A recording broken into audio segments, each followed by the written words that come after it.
Shalom. This is lesson 4 of the TES, Talmud Eser Sephirot. It's part 1, chapter 1, Tzimtzum and Kav, Atem 4. The halal that remained after the Tzimtzum was Agol. Shalom.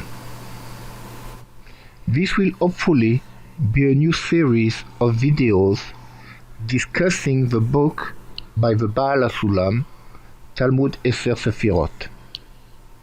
None of the narrators or people that express their understanding of the text in these videos proclaim to be rabbis or even experts on the text of the Talmud Eser Sephirot. We are a group of students that gather together and seek a better understanding of a text. We are in a sense a Ravruta. These videos are not endorsed, nor do they proclaim to be associated with the Kabbalist organization of Bnei Baruch under Rav Michael Lettman or any other Kabbalist group or organizations. We are of a belief that each individual has the knowledge of the world within, that all the Olamot and Sephirot are represented within each man, and in such, it is up to each individual to seek the understanding within oneself.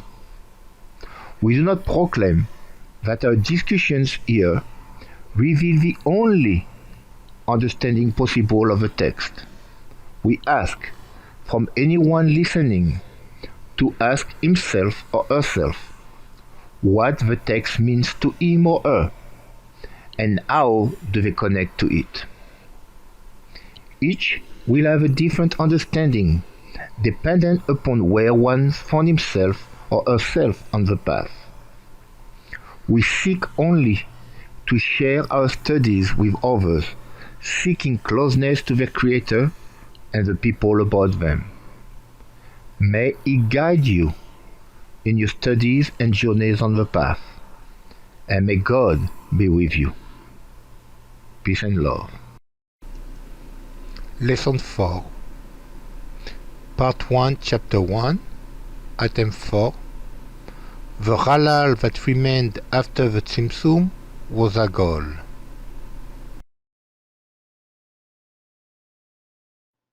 Freiter, do you want to do the reading and some explanation? Sure, I'll do what I can. We starting at item 4 here? Yes, the halal that remained after the Tzimtzum was Agol. Okay. 4. Then there was a vacant place, Avir, and an empty halal from the very middle point. Behold, the Tzimtzum was even around that empty middle point, in such a way that the place of halal was agol every side, or agol on every side, completely even. It had not a shape of maruba, a perpendicular angle, for Ein Sof too had restricted himself like an igul, even on all sides. Oh, here we have some notes. So vacant place, this has already been explained in items 4 and 5. Point 90, middle point, meaning without discriminations of greatness and small. We should not wonder about that, since the Shinui Tzura in the middle point had already been exposed by the departure of the Or from it. Consequently, the greater measurements were necessarily recognized as well, one smaller than the other. For example, Behina Gimel is purer than the middle point, because the measure of her will to receive is less than Behina Dalet.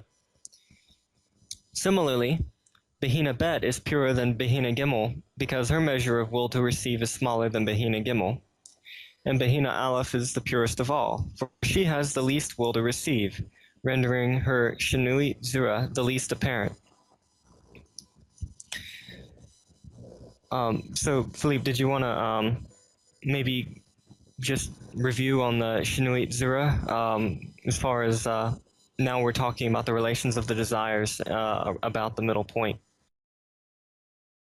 Okay, so we're discussing between the vacuum that is left after the symptom was done, and why we're speaking about the circular form.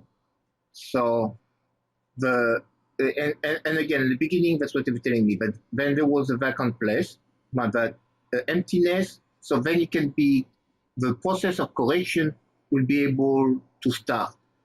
Like we said before, when it was into the end self, there was no before the symptom, there was no possibility to do anything because it's all full and complete. There is no missing anything into the end self.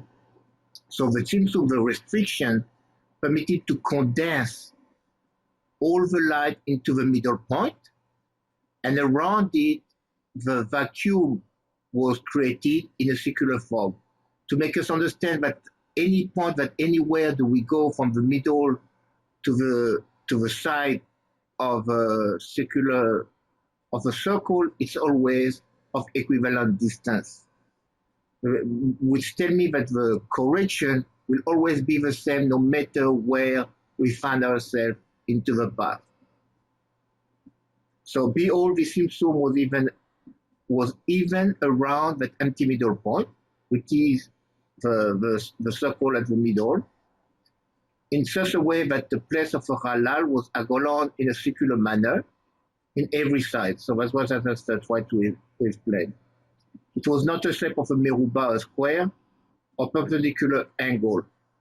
I don't know why here, what the reference with a square has to do. Maybe someone knows into the terminology why it is a square. For the Ein Sof too has recited himself like an eagle, even on all sides.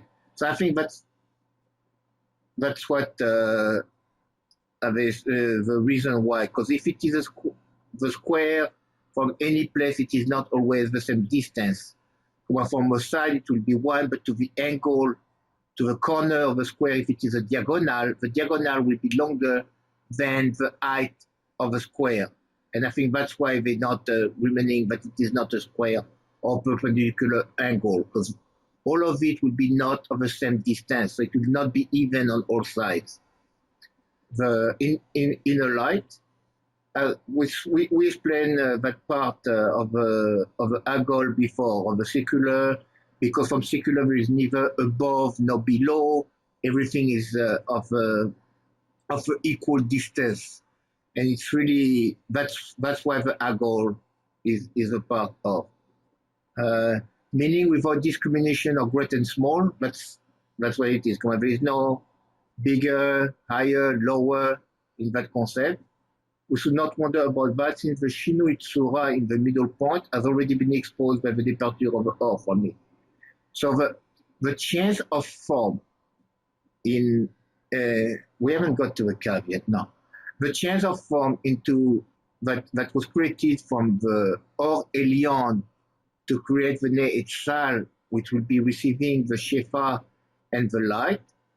This has caused, the Sinuchura was caused, and in such the light already left that concentrate, the middle or the center of a circle, which means it's already been expanded toward the Kli, toward the Ne'etzal.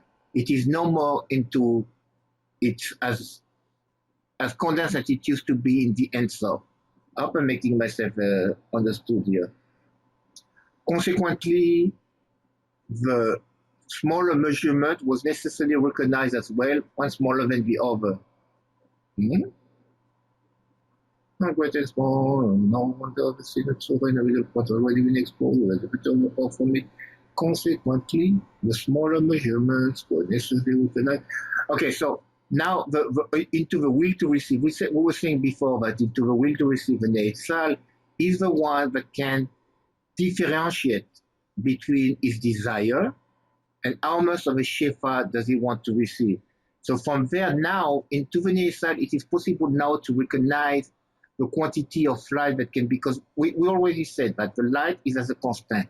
The creator does not change the quantity of light that it gives or does not give, but into the nature, into the part of the kli. This is what permits us to differentiate in a quantity of how much light do we want or not. For example, Perina Gimel is purer than the middle point. Here, also the terminology sometimes changes a little, because sometimes we speak about Berinot, the four Berinot, the four Olamot, the four letters of Hashem Havaya, which has all the Partsufim. All this is in interrelationship between one and the other. So when we speak about the Berina Gimel, it's a Vav. It's really going to be for the line, which means it is purer than the middle point, because the measure of his will, of a will to receive, is less than the Berina Dalet, which is the Malhut and Sof. But the level of the Malhut, it is where it is all a will to receive, and we're learning last time, but it will diminish itself to get closer to the will to bestow. So Berina Dilet is Gimel is purer than what is lower than him, the Dalet which is coarser. And Bet in the same way will be purer, will be less coarser than the Berina Gimel, because it's getting more rid of the will to receive and getting closer to a will to bestow, to Dvekut. And so all the way down to Aleph, which is the purest of all. Do you want to keep on reading? Thus, we have a differentiation of great and small in the degrees. In that case, why does the Rav say that the Zimzum was even around that point? The answer is that the Zimzum did not turn the middle point into a Sof. In other words, if the Or had left the point because of her Shnuit Zura, then it would certainly become a Sof, meaning the lowest degree. So the differentiation we were speaking before, but Isperina, right, was coarser or purer than another. So we have, in a sense, a difference of degree. But so it's telling me that it is not because into the middle point when there was that highest concentration and the light has left, but because the light is leaving that point and is getting received as the Sunutsura, which means it becoming into a will to receive rather than becoming as it is by this essence a will to bestow, then that creates a Sof. And by the way, last time we were between Sof and Siyum. A Sof is an end point. A Siyum is a completion of. That's why at the bottom of the Partsuf, we have a Siyum, which is the completion of the Partsuf. The Sof is just the end point of it. That's where, in a sense, the light will have originated in, when we have the curve, when we have a curve that goes down, it goes down to that center, to that middle point, which is its end of where it will reach. Then we would also regard the three preceding Behinat as more important than the middle point, as one above the other. However, it was not so, for the Zimzum did not occur due to the Shinuit Zura in the point. This cannot be, for we are still concerned with Malhut the Ein Sof, in which there is no Shinuit Zura between her and the Or. They are both in simple unity, meaning he is one and his name one.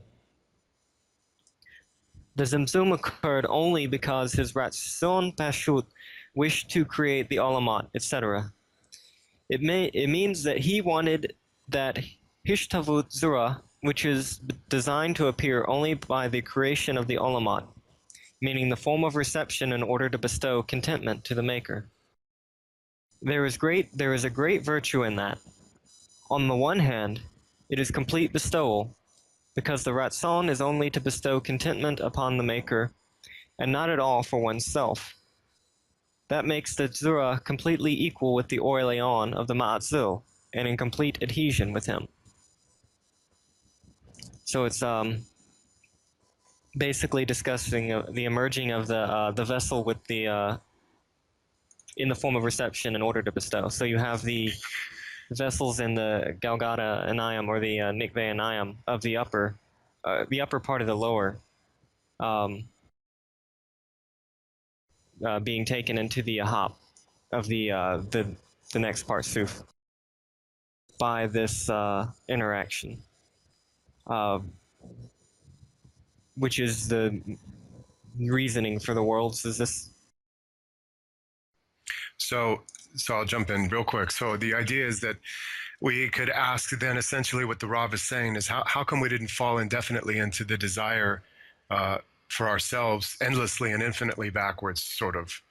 And that's impossible because it's not that the light is leaving us in infinite degrees. It's just because we've created a new way in which to receive.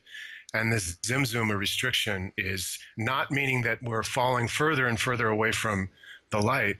We're simply causing a new perception of the light. And this isn't an infinite falling. It's just a creation of the perception in which we see this ending.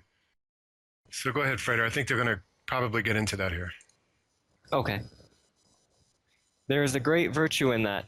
On the one hand, it is complete bestowal, because the Ratzon is only to bestow contentment upon the Maker, and not at all for oneself. That makes the Zura completely equal with the Or Elyon of the Ma'atzil, and in complete adhesion with him. On the other hand, it is possible to deepen and increase the vessel of reception indefinitely and eternally. That is because now the form of reception does not produce any Shinuit Surah, as it comes from within the will to bestow. So here we're talking about a vessel of bestowal with some level of Bahina, or some level of desire for reception in it. The thing that the Rav is trying to tell us is that just because we're changing the nature of reception doesn't mean we deepen the degree of separation. So the question he's answering that would normally come up would be, if I start to receive differently and I stop receiving essentially the same way, do I fall and continually fall? But it's not necessarily the case. The case is that I'm still receiving. I'm actually receiving closer in properties to the Creator. So it's not that I'm going to, the idea is that you could fall indefinitely, the vessel of reception indefinitely and eternally. But the new form of reception does not produce a difference of parts. So that means that it doesn't actually, that difference of parts doesn't mean separation, it means adhesion. And therefore, just because I'm not receiving the same way, I don't fall continuously and forever. There's a place we call the end. The total reception for oneself at some point creates a finality, and it doesn't just fall, because you could say that, well, then all the people of the world who fail to understand the reception for bestowal, are they just going to infinitely fall into blackness and separate themselves? That's impossible. So they're just explaining that a little bit. I was thinking differently. Maybe I misunderstood. So yeah, go ahead. Because I was thinking that what he's saying, like when within the kli, when within the will to bestow, the will to receive, is becoming less and less for those who receive more for oneself, but it is made for coming closer to the bestow, then there is that make the Tzura completely equal with the Aurelion, with the Ma'atzi. In such condition, as long as I change, even if I go indefinitely into my reception, so I can give, so I can become to bestow, I can't extend it to the eternity, because the infinite is infinite. So the will to bestow is really, there is no soft to the will to bestow, there's no seal. So if I change my reception in such a way, it does not produce a sinut surah. If I change it to be able to bestow, because its reason is because I want to be only toward the bestow. That's what I thought it was meaning. Yeah. Philippe, it absolutely goes both ways. It's infinite in both directions, but yes. I love that explanation. Thank you. Did anyone else have a question or something they wanted to say before we move? All right. I will continue down here.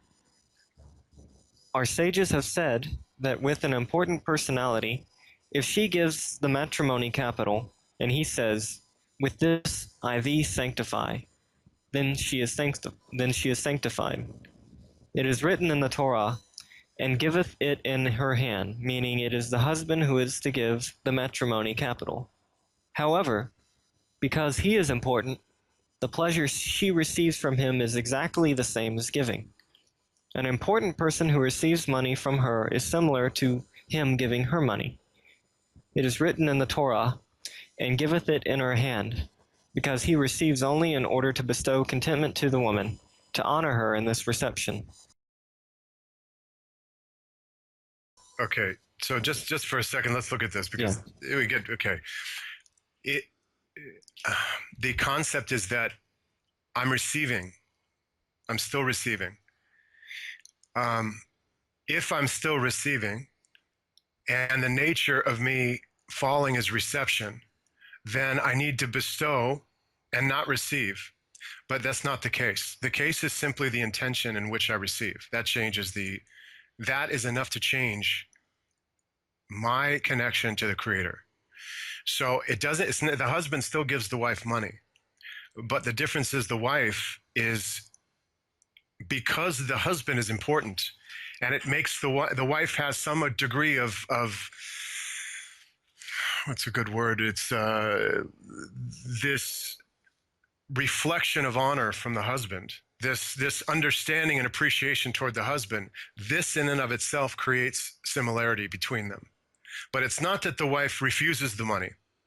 It's not that the wife says, I don't want it because then I'm going to be different than you. It's simply that the wife takes it in appreciation, and because of this, their parts become similar in that very process. So I think what they're talking about here in general is that the problem would come up to say, if I receive in any way, then I'm becoming different. So I must stop receiving. And there is an annulment and there's a bestowal. These are two different stages. One's katnut, one's gadlut. It's not that the Creator is saying, stop receiving. It's an impossibility. I made you as a vessel of reception. The Creator is simply saying, if you see the greatness in me giving to you, you become like me, and this creates similarity between us. And this similarity is infinite. I will never become the Creator, but I will infinitely drive into this merging with the Creator due to this new relationship that I have. And how I deepen that relationship in moment by moment in each of my sensations and all of the partsuf, as I build this loving intention toward everything that's given to me in honor and respect of the Creator, then I'm driving myself into the Creator in an infinite way. So I think one of the points is that will come up in a minute, or at least a little bit further, if I remember correctly, is that they don't want you to get confused with the idea that I have to become a complete bestowing vessel and not receive anything at all, which is incorrect, because that wouldn't satisfy the purpose of creation at all. In fact, the Creator is saying, I want to give you, and I want you to take as much pleasure as possible and enjoy it to the highest degree you're able to enjoy it. And as long as you're connected to me, and this relationship is two ways, a double arc, meaning I'm giving to you and you're also having this flavor of respect and admiration to me for what I'm giving you, then you and I become similar, and that raises you back up from this end point. I hope that makes sense. Philippe, if you have something to add, please do. No, your explanation was great. Thanks. Okay, you can keep on going, Fred. Or anyone else has any questions on that? Yeah, please do. If but I think that was a great explanation, Raz. It was just like how you were explaining about the dad and the child, and how that relationship's built, and how the dad gives the child an opportunity to bestow to the dad, so that the child gets to feel the pleasure in the bestowing as well. There's like a shared sensation that creates kind of a union. Or absolutely right. Understand that from the dad's position in that scenario, the dad doesn't really want the child to give anything to the father. It doesn't really say, well, if you don't give to me, then we have a problem. The father just gets joy from seeing the child being like the father, but really doesn't need anything from the child. The father's already happy, and the child can take everything the child wants. But when the child starts to change its relationship and wants to bestow to the father, even though the father doesn't need it, this creates such a good partnership, a much higher partnership than the child as an infant just eating and not even aware of the father, doesn't even care of the father. But as the child grows, it's starting to say, oh, I just want to be like you, and I want to try to make you smile the way you make me smile. And the father's already smiling just from the child, doesn't need that. But that relationship then makes them similar, and that's sort of what this is trying to convey. Absolutely. Okay, so you said it was going to get into it a little bit more, or convey the point, develop it. So I'm going to continue here if no one had questions. Yeah, go ahead. Okay. We learn from the above that the primary reason for the Zimzum was the desire for the new form of reception in order to bestow that is destined to appear by the creation of the Olamat. However, it was not at all by reason of the aviut she felt in the middle point, for there were no aviut and difference there at all. Hence, the middle point did not become a sof because of the Zimzum. Thus, it is impossible to distinguish a small matter from a great one. That is why the Rav writes that the Zimzum was completely even.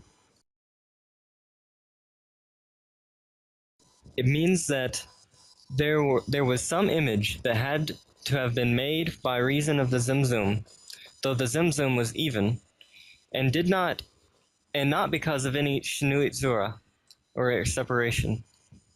After the Zimzum and the departure of the Or from that middle point, it became apparent that the Or Elyon is unfit to cleave to it because of her Surah of the Gadlut of reception. Okay, let's just touch this real quick. And Philippe, if you want to jump in, feel free. So the Gadlut of reception, the difference of the Gadlut of reception, it became apparent that the Or Elyon is unfit to cleave to it because of her difference of Gadlut of reception. So this means that there was an awakening of the vessel at some point. So the vessel basically says that there's a discernment made that the vessel says, I don't, and these are stages in Kabbalah. So this one stage here where the vessel says, I want to be able to give you what you give me, but if I keep continuing the way I'm going, it's not working correctly. So I need to make an adjustment.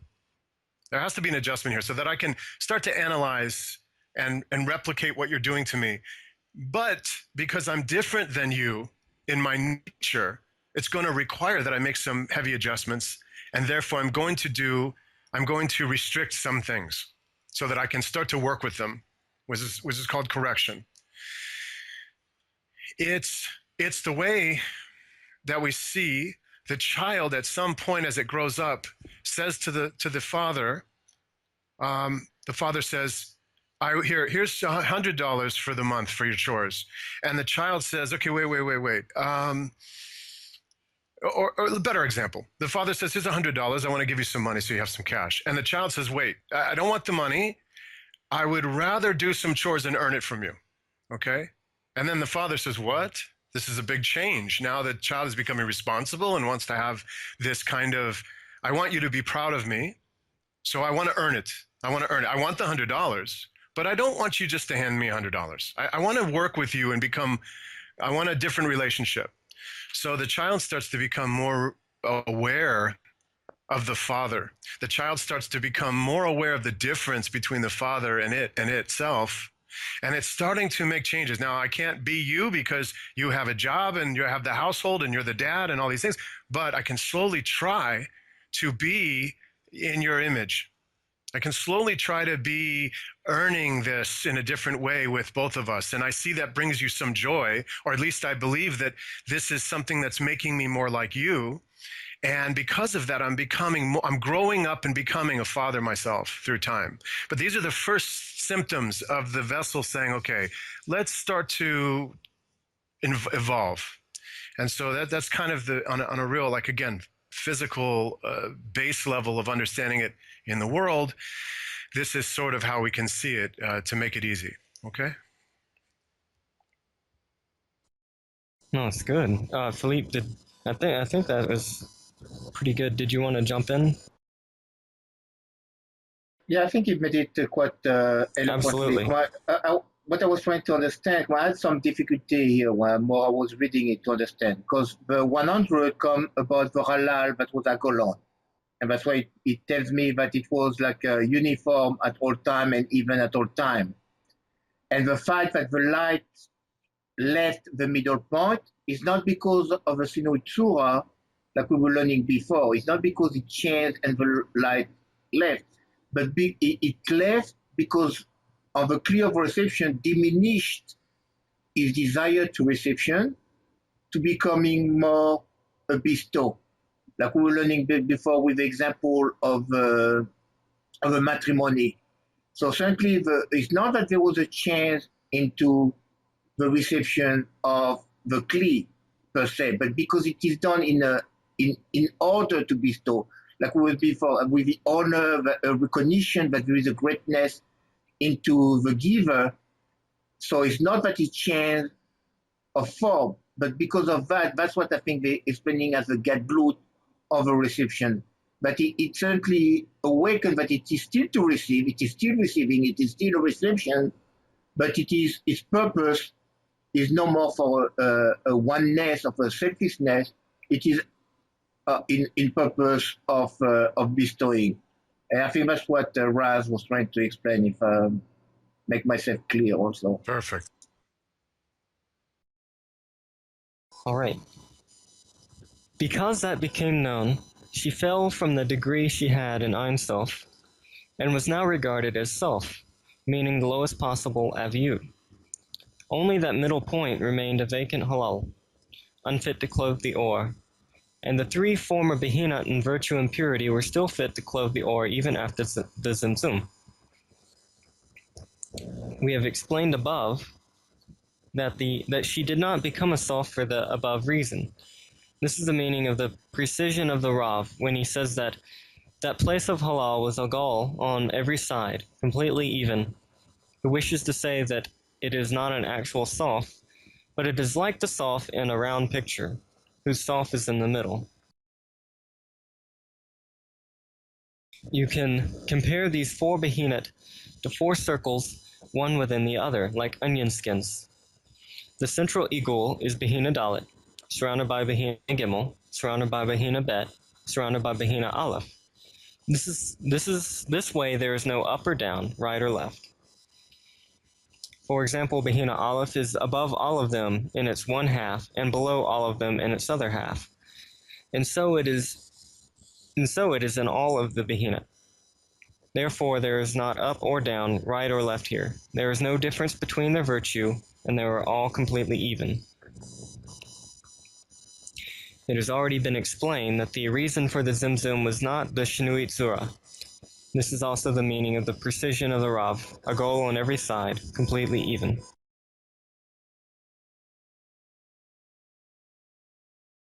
Okay, so because that's all the explanation of the last part into that what we read at the beginning, well, all those numbers that they come after, they try to explain each individual sentences. And here they're explaining overall that was our goal. So how do we, since it's hard to consider, but I think that's what it's trying to explain here, but it's a circle within a circle within a circle.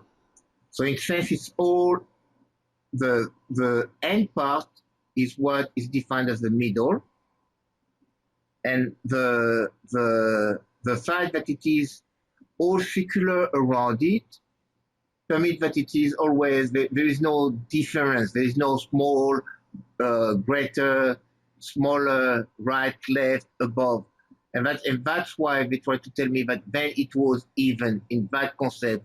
That's what it means. It was even. Because if I will look like what we were looking before with a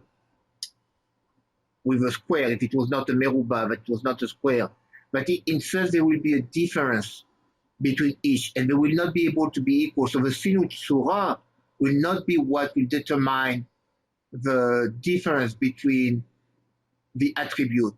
It will be because of a distance from one point to another. It will not because it's a change of form.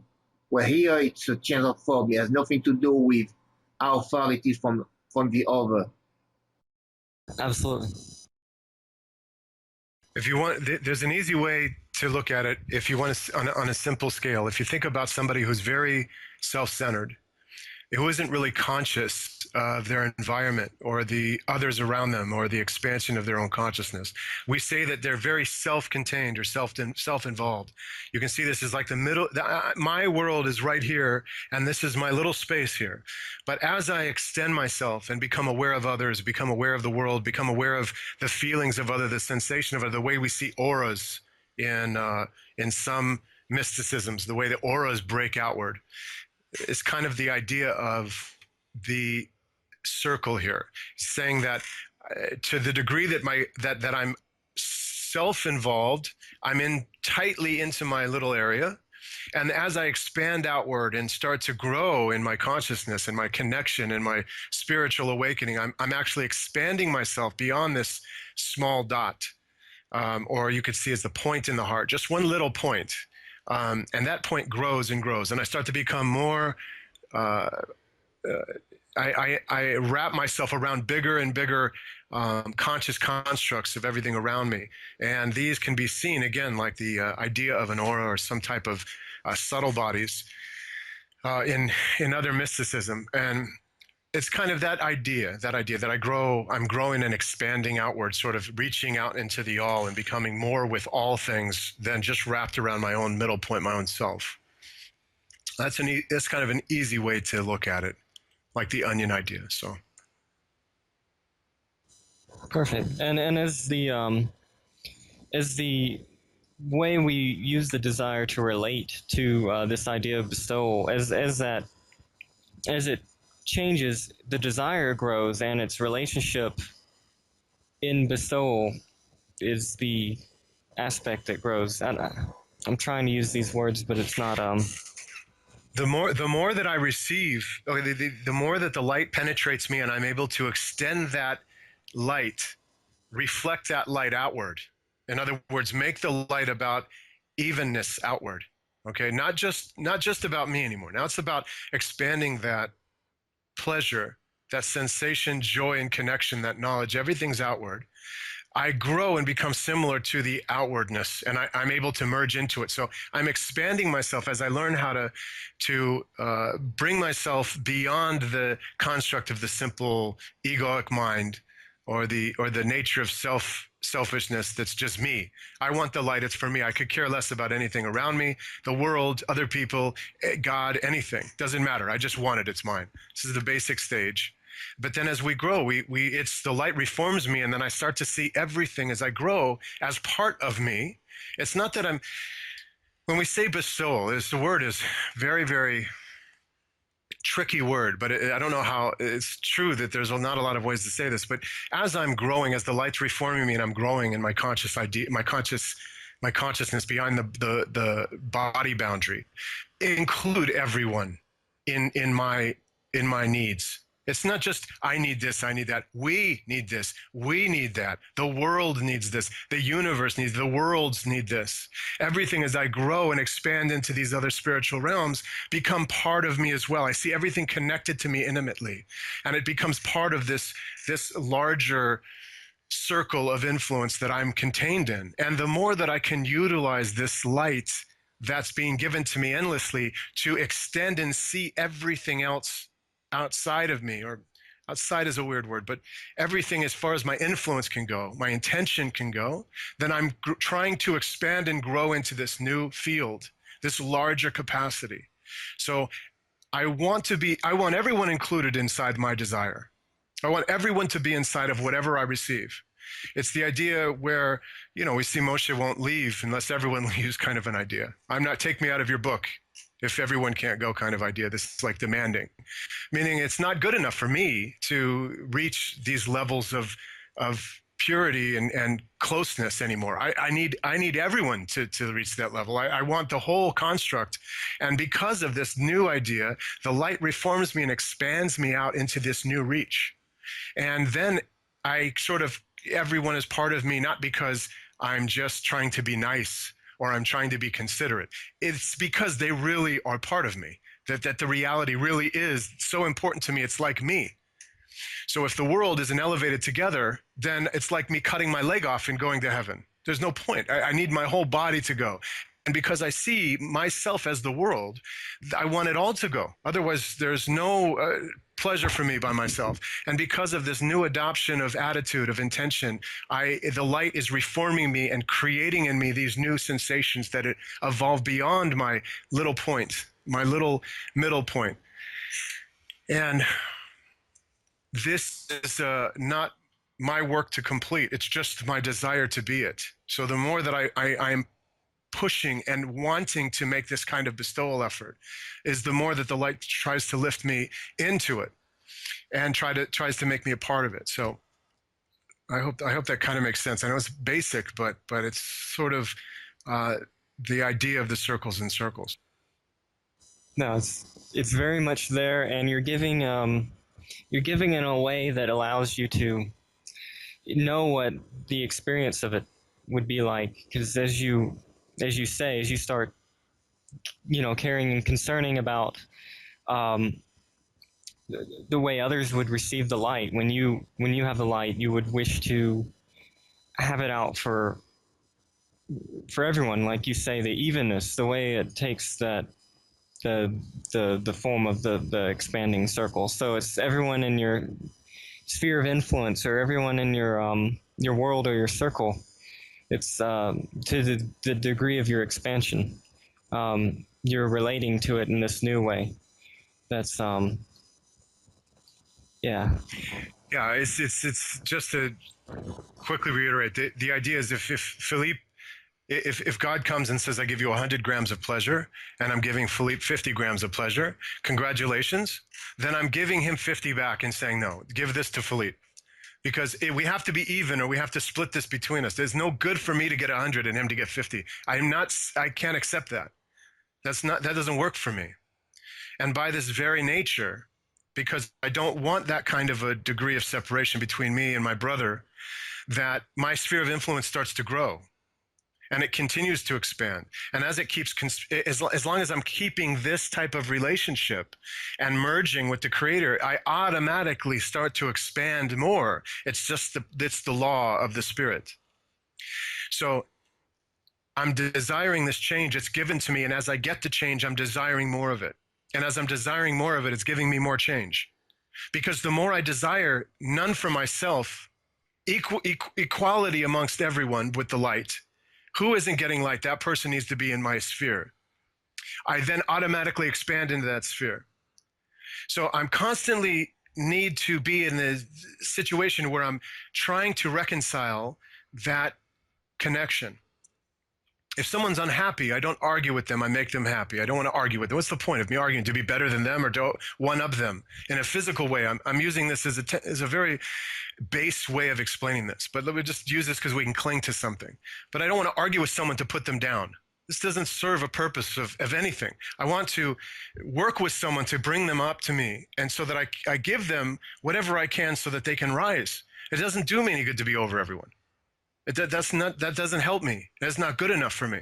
So as I start to move out and say, okay, I'm trying to lift, I want to lift everybody, because of the nature of my desire to lift the whole, I start to expand outside of it and beyond it. And then I start to work in that sphere. I want to lift that sphere up as well. And this is an infinite growth, actually. Because obviously the light is infinite. I can't become the light completely. I can only grow into it infinitely. But this is the, again, very base way of looking at it. And of course, all of this happens inside of us. I'm not talking about physical exchanges. I don't have to go hug everyone on the street. This is not really the point. But this inside it, my intention is enough. My intention is enough to make this happen. So just to clarify, Lo. No, thank you.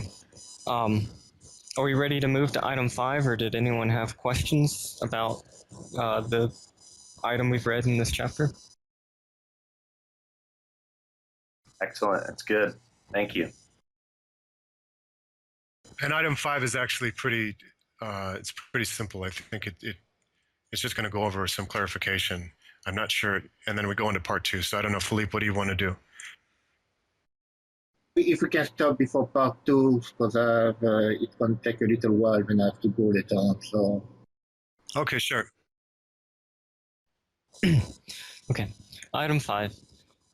The reason was that since Or Ein Sof was completely even, it had to have restricted itself evenly on all sides, and not restrict itself on one side more than on the others. It is known in the wisdom of geometry that there is none so even an image as the image of the igul.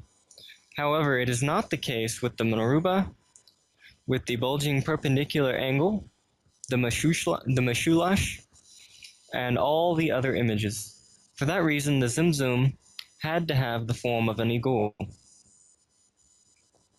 And the image of the igul has been explained in the previous item, point 300. If there had been a differentiation of up and down, left and right there, it would appear in the image of a meruba, which contains these four sides, being the four names of these behemoth. However, it was not so, but in the form of an igul, which does not contain these discernments. The point of the meshulash, or triangle, 400, indicating a degree that has but three behina, lacking behina dalit, meaning three sides, up, right, and left. It lacks the bottom side, hence the name meshulash.